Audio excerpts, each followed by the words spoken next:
Pinakamaraming bullying cases sa National Capital Region, Calabarzon at Central Luzon. Ayon sa isang child behavior specialist, ang pagsapit ng adolescents sa pagitan ng edad 10 hanggang 19 ay may tuturing na maselang mga taon para sa isang bata.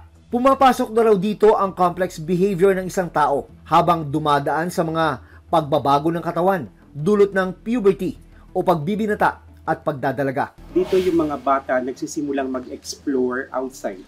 Dito nagsisimulang magkaroon ng friends outside. Yung kind of thinking na nabuo sa bata, mahalaga yon. Saan nanggaling yon? Sa turo ng magulang, sa turo sa eskwela. Pero mahalaga na pag-aralan natin ano yung magbibigay nating motivation sa taong ito towards doing the right thing.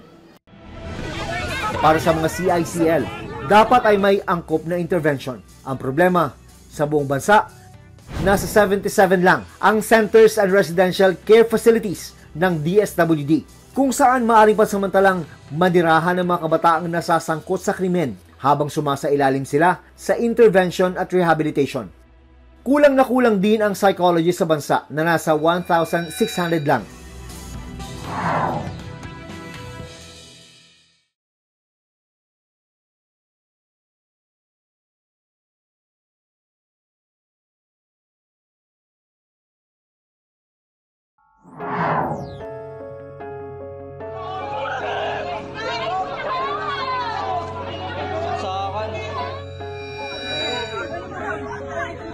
Ayon na rin sa datos, dumarami ang mga batang nabubuli sa bansa.